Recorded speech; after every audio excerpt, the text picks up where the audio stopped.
Okay, welcome. This is the last session or panel. Let me introduce myself. My name is Erik Glastic. I'm coming from Comenius University, the home institution. And today I have a privilege to welcome 3 guests here and 1 online. So to my left, let me welcome Professor Alenka Krašovec from University of Ljubljana, Slovenia. Welcome. Then, further to left, Professor Sokratis Koniordos from University of Peloponnese, Greece. Welcome. And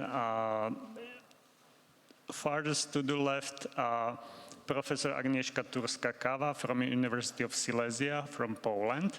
So these are my panelists here, and online I welcome Frédéric Gauthier from University of Grenoble-Alpes. Welcome, Frédéric. Okay, so our sort of panel description is really very broad, and it talks about transformative processes or challenges or crises. I just sort of summarized some of them in my opening question that will be asked to all the panelists, and that is about, in sort of last 2 decades, if you just think about it very briefly, we saw long impacting economic crisis of 2008 and 2009, the immigration crisis, Brexit, Trump's election, COVID-19, war in Ukraine, not talk about the climate change, energy crisis, etc. Just today, hundreds of thousands of German employees are striking all over Germany for fairer salaries and wages. Huge protests against current pension reforms all over France, etc., etc. So one maybe thinks that the crisis is all we know, or we are able to see these days and these last 2 decades. So the first question to panelists, and all of you are basically will be responsible for various parts of the TRUEDEM projects, either leading or investigating various working packages, especially working package 3, 9, and 10, if I'm correct. And so my first question is very sort of broad one and general one, is about how these challenges or crises I mentioned or forgot to mention impact either EU democracies as such or your specific countries, institutions, actors, and political culture. And then we will move on to more specific questions, but also questions from audience. Thank you. Please, Professor Krašovec, the floor is yours. Thank you. You've mentioned quite a lot of crises. But I can say that I believe that many of the crises you mentioned have had important impact in Slovenia. I'm going to talk mainly about Slovenia here. And when I mention these impacts, I think it is possible to say that there are impacts in terms of trust in political institutions, but also in reshuffling of Slovenian party system, despite the stable institutional settings in Slovenia. So I'm going to mention some changes in the cleavage system, increasing polarization, and also establishment of new electorally very successful political parties. In Slovenia, this new very successful political, electorally very successful political parties were established a month, 3 months, 5 months before the elections. We are not talking about new political parties that are established a year or 2 years before the elections. Since 2008, Slovenia has experienced political turmoil caused by the global economic and financial crisis, the migration crisis in 2015, and the COVID-19 pandemic since 2020. And when talking about trust in institutions and satisfaction in democracy, it's possible to say that Slovenes can be hard to satisfy. Ever since the successful transition to democracy, those who are satisfied with democracy have been outnumbered by those who are dissatisfied. This is a long trend, actually. However, this, let's say, a relative distance between the satisfied and dissatisfied forms a kind of a crocodile gap. So, a crocodile gap, as my Danish colleague Lars Johansen and I described a pattern that we saw based on the public opinion polls. So this is a gap that is rather narrow until 2005, and after 2005, the dissatisfied numbered the satisfied importantly. And similar situation is seen when we talk about trust in political institutions. We can speak about rather low levels of trust in parliament and especially in political parties that were detected already in mid-90s. But since the financial crisis, it has been possible to speak about the collapse of trust in political institutions in Slovenia.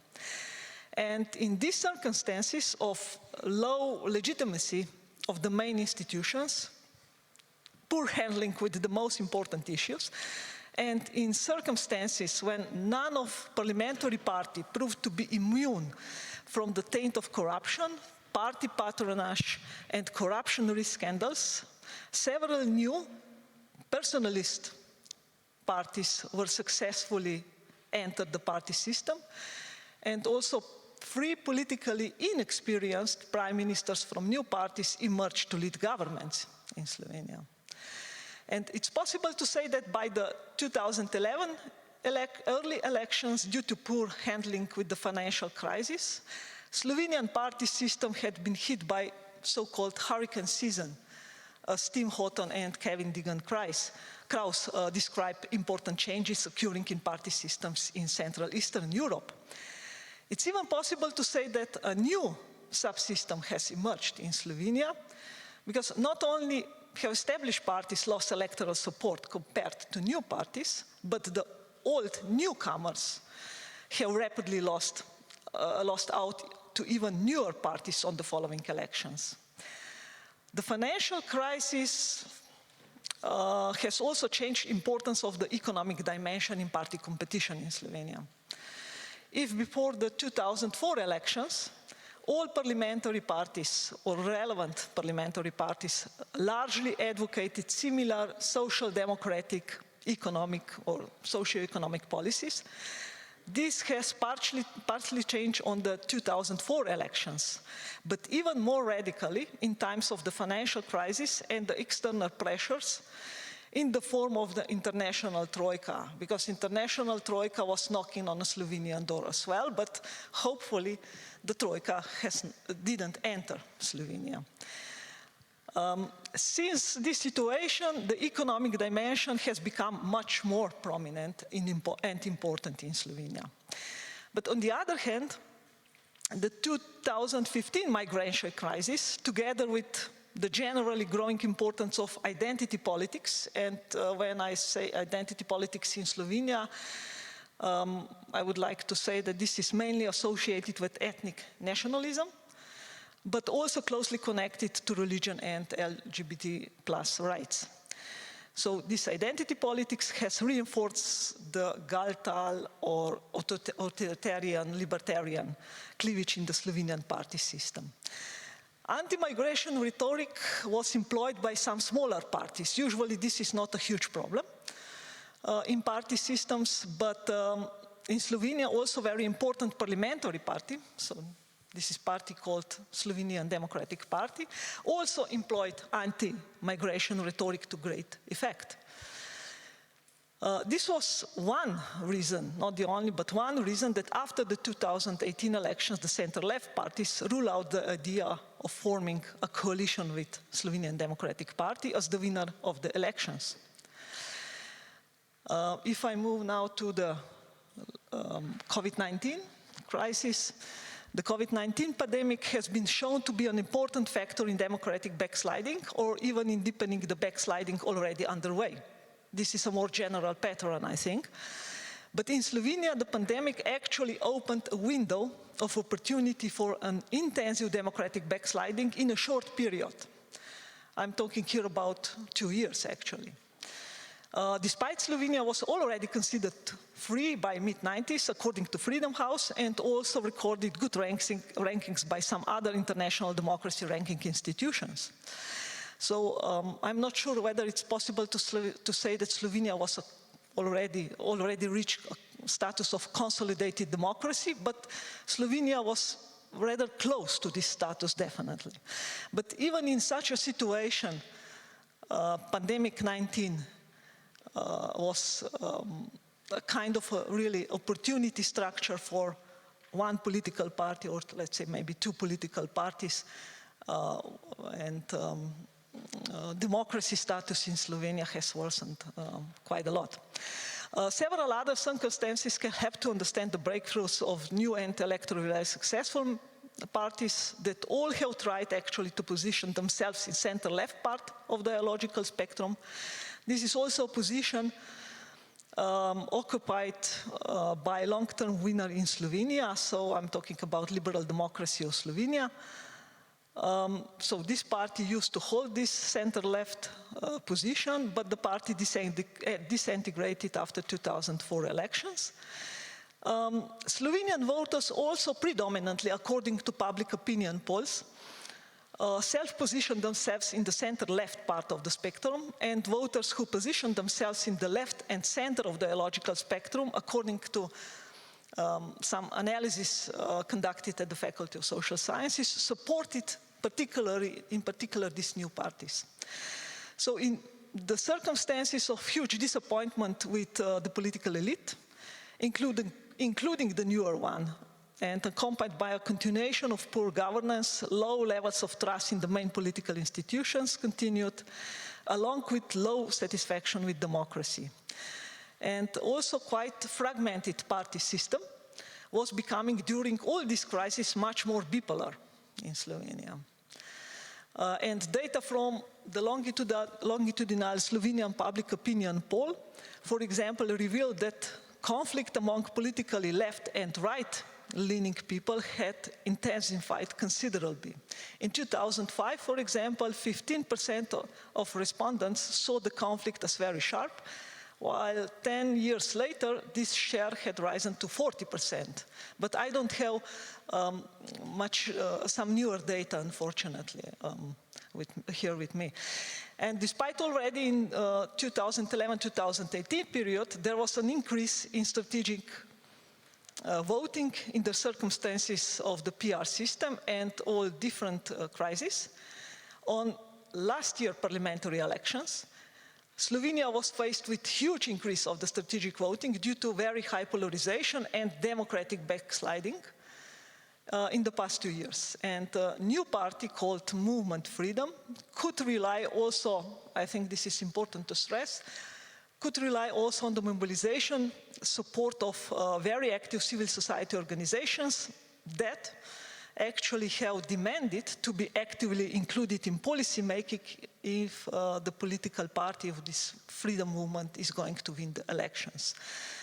Of course, there can be high hopes also by civil society organizations, but a year after the elections, there seems to be also some disappointments among civil society organizations because, of course, the government cannot include, even if the government would like to include, but it's really hard to include very huge number of different kind of civil society organizations in policy making or even maybe decision making, at least at some stages.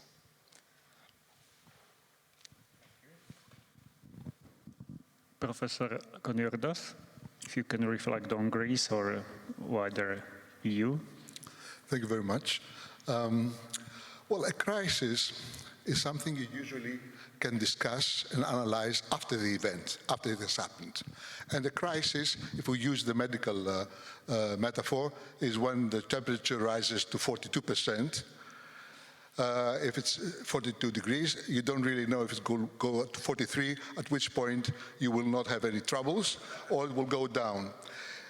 in Greece we had a long economic recession and crisis, not just the subprime crisis of 2008-2009, but actually our own crisis was beyond that, was a classic fiscal crisis of the state, by the way, and lasted officially for 10 years. It was declared that we are in a crisis, a severe crisis, in September 2009, and in the early parts of the summer of 2019, it was declared that the crisis is over. My salary indicates to me that it's not over. The cuts made are still there, but that's another story. And it's not only a personal thing. Okay, in the course of these 10 years, there was severe upheaval. Unemployment at some point rose up to 37%. Official employment, that is. Youth unemployment was in the 56% rate. That was around 2012, 2013. What happened was that the party which whose leader announced that we are in a deep crisis, and then you had all the adverse effects within the country, quite severe, I should say, at all levels, lost in the next election and went from 42% to 4.5%. Whilst a party which until that time got around 3%, therefore it could find representatives, could get representatives in parliament or not, depended, rose, and in the next election that took place in 2015 became the governing party, Syria. New political formations appeared on the far right, or nationalist right, which including a Nazi party, which firstly emerged as such in the Greek context. It was not openly a Nazi party, but it was there. Definitely was a product of the economic crisis, of the upheaval that was brought about, and of the pinpointing of migrants as one of the reasons behind the crisis the country was going through. This party has been now outlawed. The thing is that if we take the Eurobarometer semi-annual, twice a year readings, and to see these indications of political trust, trust in government, trust in parliament, trust in political parties and so on, the negative appraisals were extremely high in 2012 and 13, and again a bit later there was another peak related probably to the migration crisis that emerged in 2015, where 1 million plus migrants, undocumented migrants, moved from the country, hoping to go to Germany or Sweden, where subsidies were substantial, but this also created tremendous upheaval within the country, and it was quite complex. So there were repercussions in the political system, in democracies. Democratic way of operating did not collapse, but at some points quite populist views and trends, which included perceptions and actually involved referenda, which, you know, they are by definition, because you have to vote yes or no, divide rather than unite, were used. The more recent crisis to which you referred in your question, that is the COVID one. There have been appraisals of it, but we don't have a clear picture yet, to my understanding. Initially, it was part of the current government's thumbs up. They did quite well in the first few months, but then things started mellowing in the reverse. So, but we still don't have a complete picture as far as I understand it. So I would say that in general terms, yes, there are repercussions in democracies, but we need to have a more clear picture of specific crises to see how they impact and in what sense. as far as Greece is concerned. I suppose this is a thing that we will catch up in our own research in the course of the TRUEDEM project, and hopefully we'll arrive at more clear and specific answers to your overall question. Thanks. Thank you. A long story about declining democracy in Poland, but let me share just a few thoughts on the influence of mentioned challenges on our democracy and our culture, because I think it is very close to each other.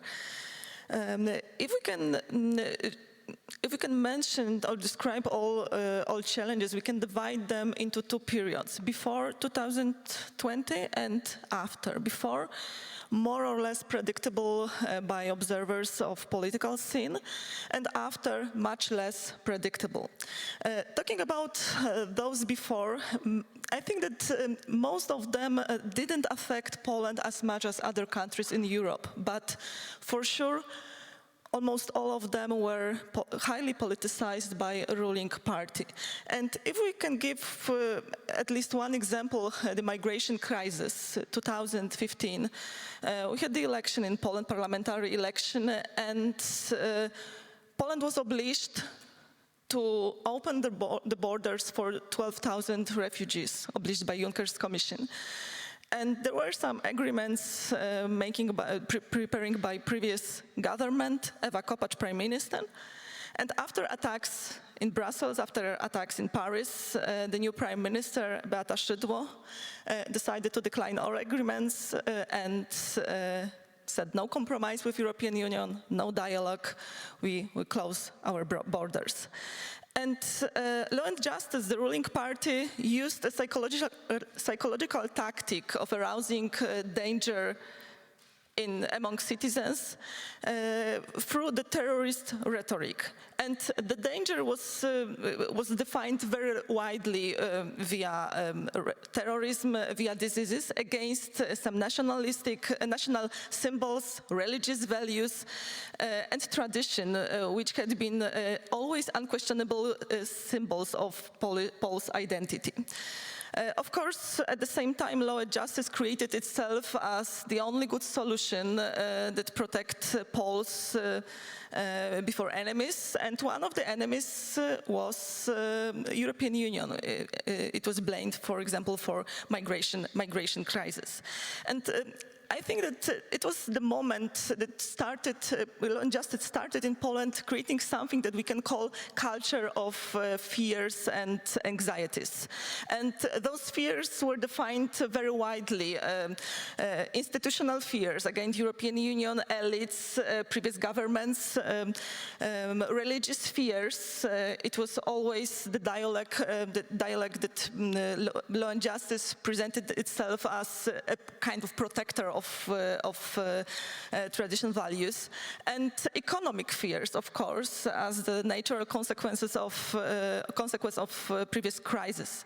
Law and Justice, Edith, when she was describing the situation in Hungary, and she was talking about some social programs, we have the same situation in Poland. A lot of programs where Law and Justice is trying to share money with people, trying to create themselves as the good solution for their fears.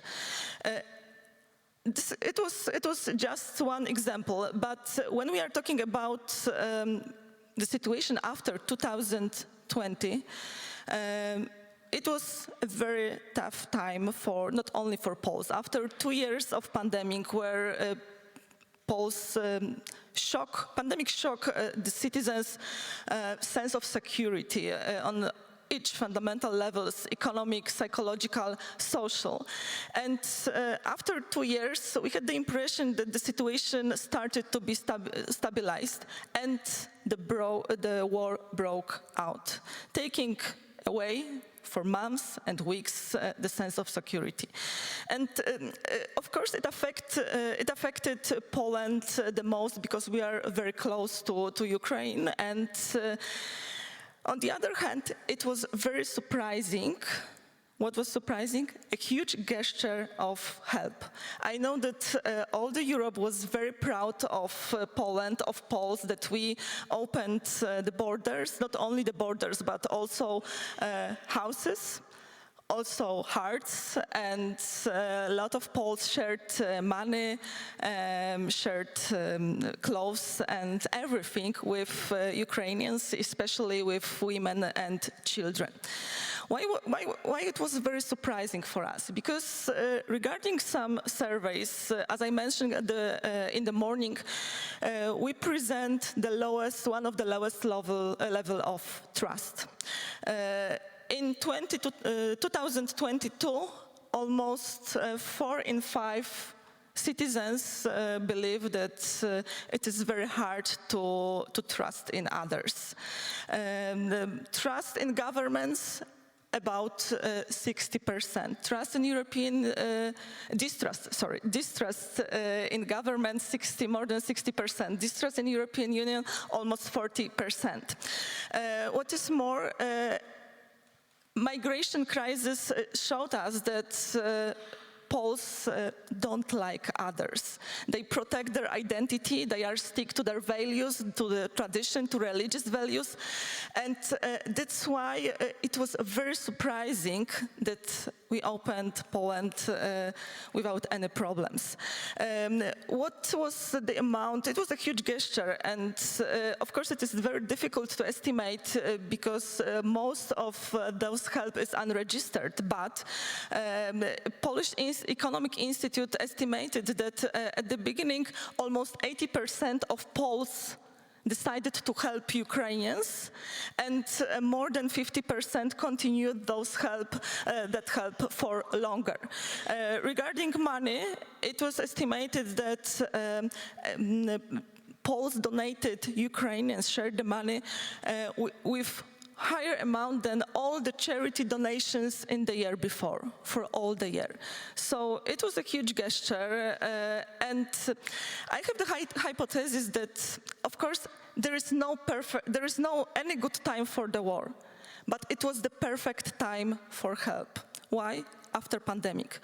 People in Poland were, not only in Poland, but they were very tired of pandemic. They missed others. They were looking for some positive emotions. They were looking for some positive feedback.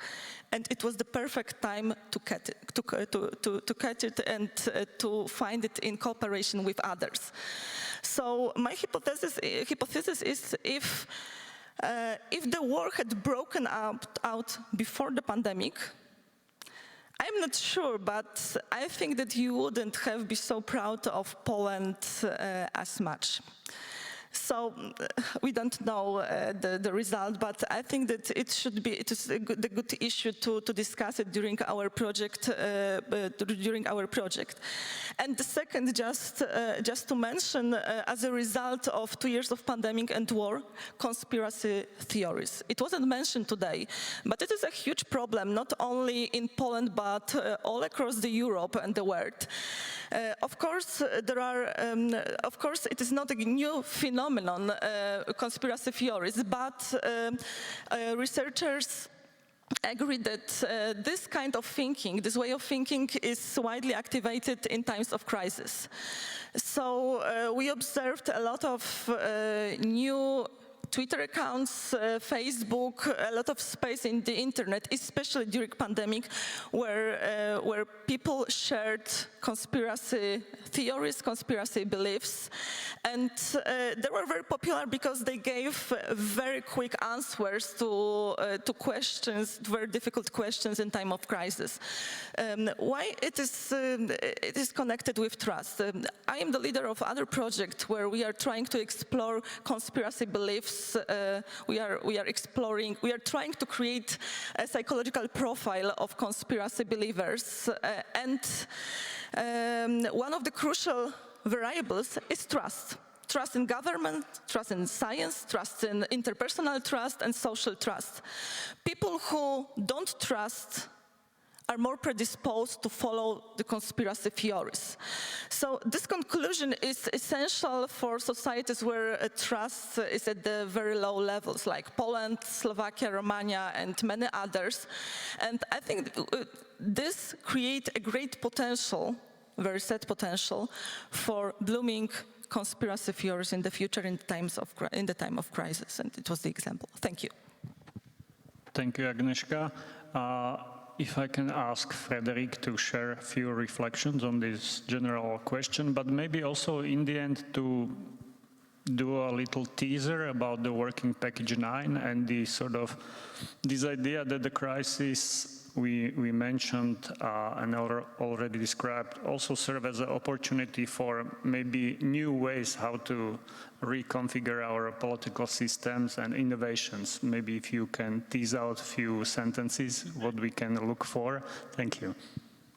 Yeah, okay, thanks. Thanks, Eric, for the opening statement. To begin with, I think it's important to stress that the many crises previous speakers have evoked are of a systemic nature, in that they are interrelated. The health crisis, the climate crisis, the war in Europe, the inflation shock, the economic slowdown, they overlap and they reinforce each other when it comes to impacting representative democracy. So with this in mind, we could just as well use the term polycrisis, which was popularized in 2016 by Jean-Claude Juncker.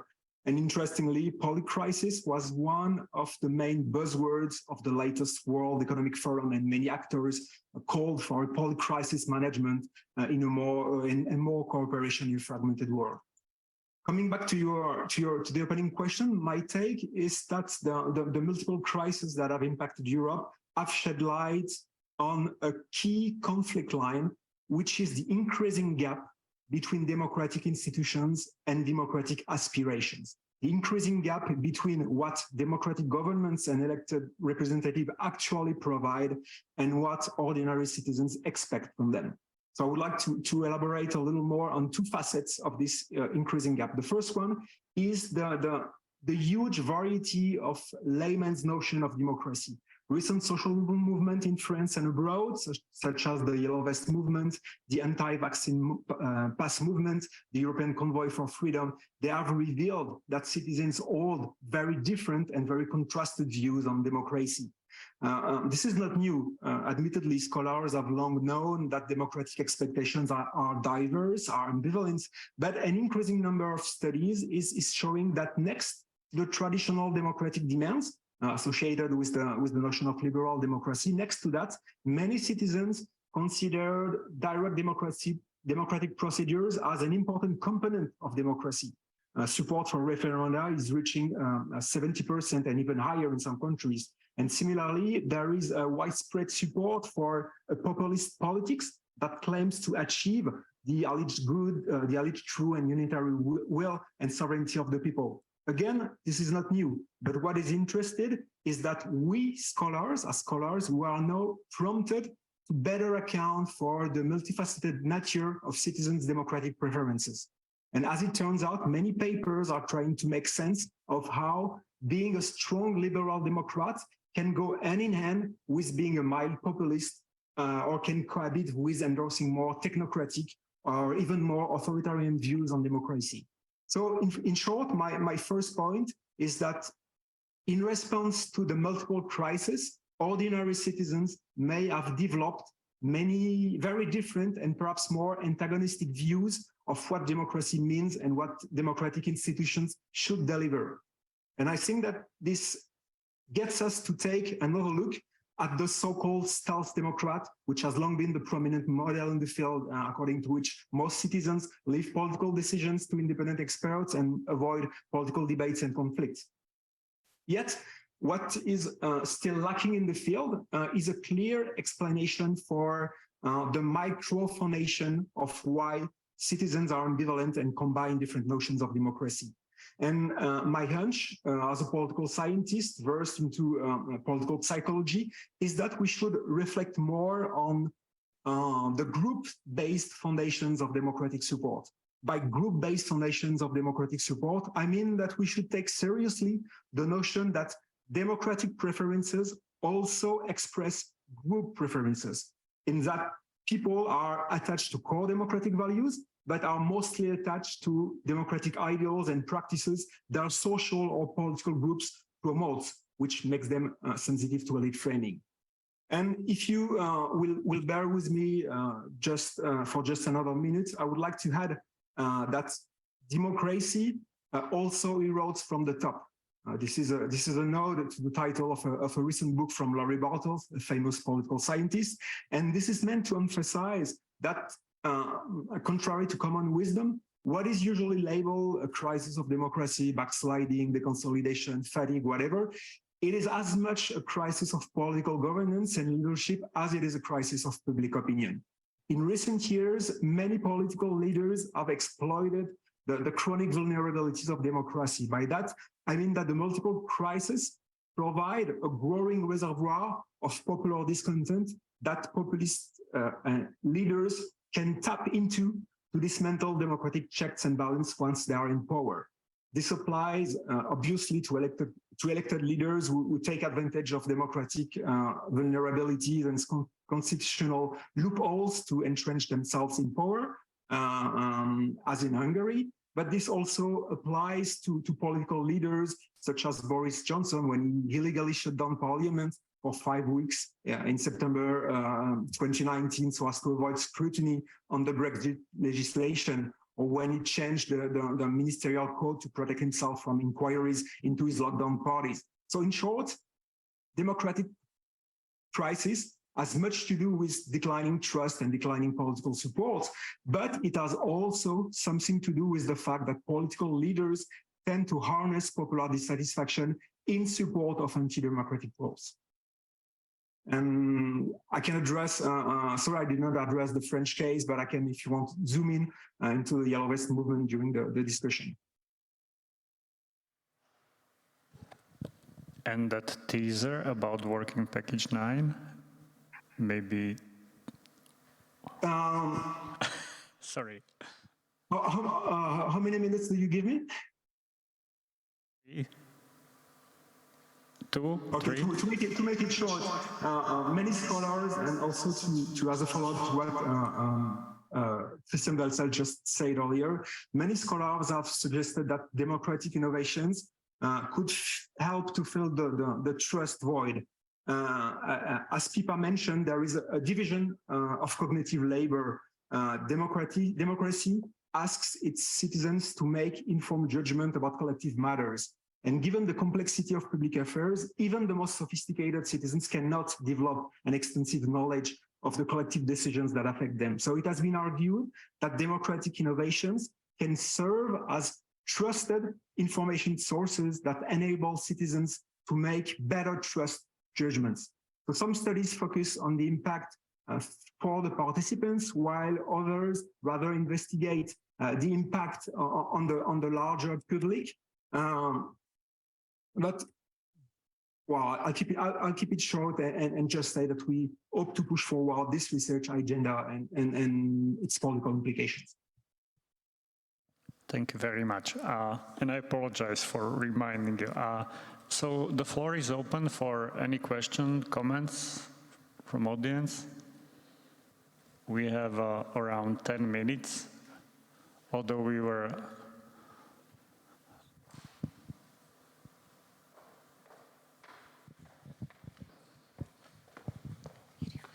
Please.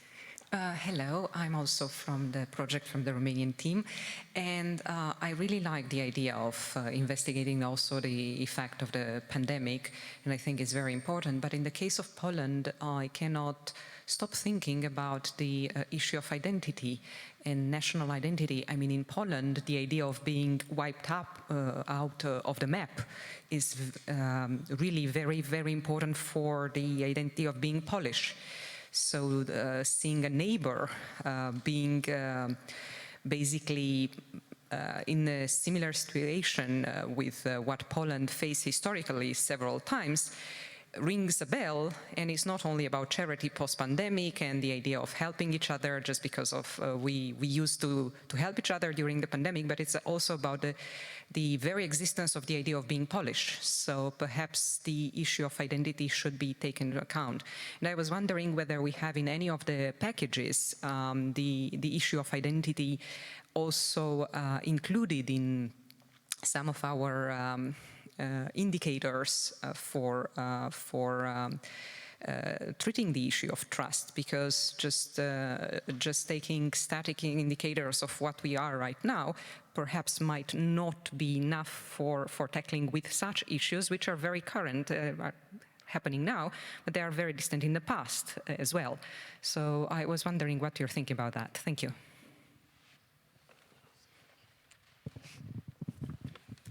Thank you. It works. You're right that identity is very important in Poland, and it is always taken into account in all national surveys. You have to know that more than 90% Poles declared themselves as both Catholics and Poles. So it is very close to each other, and when we are observing history, when we are describing it, it is understandable where during communist system churches were open and they were created as democracy buildings, yes, where we could discuss some values and so on. So identity was very Polish and religious identity was very close to each other, and it was arising at the same time. Maybe it is the clue of helping, yes, that we can think about helping as following religious values, yes, that it was written in the Bible, in the Old Testament, and it was understandable. But I think that describing the situation in Poland, the truth is that help the helper.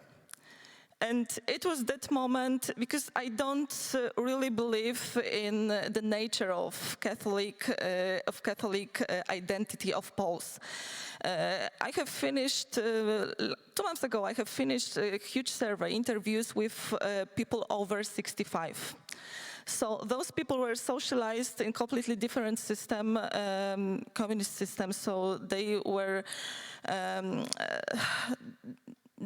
It is said that they are more Catholics than younger today, and it was very surprising for me that those people said, "Okay, I am a Catholic, but I am attending masses from time to time. It is not very important for me, but I declare myself as Catholic." So our religion is very specific. Sometimes it is called popular because it is more common. It is more tend to being a community. Thinking or experiencing some holidays and being together, but less religious. So this is very interesting from a research point of view, but I don't think that it was main in this helping issue. The question was not about a religious identity, but about the historical trauma of being wiped out of the map. Poland did not exist as an entity for several times, and it's part of the historical narrative of what the Polish identity means and what a Polish person is. So it's a part of the idea of existing, of actually being. So being as a collective. When you have Ukraine being wiped out of the map potentially by a Russian invader who also had troops until 1993 in Poland, it's a different way of looking at trust politically. So when it comes to identity, it was not about the religious part that I was thinking, but rather about the historical narrative and about the trauma of being or not being, or being allowed to exist or not being allowed to exist, of that type of identity. But of course, the religious one is important as well. It is very difficult to answer in two words, so if I can, we can discuss it after, okay? Because it's longer history. Any other questions, comments, suggestions? Okay, as we have only a few minutes left, I will end up here, and I will thank our panelists, either present here or online. And I wish you, rest of you, a nice evening in Bratislava. It's getting colder and colder, so this was a good preparation in this room for current weather. And wish you productive meetings either in evening or tomorrow. Thank you very much.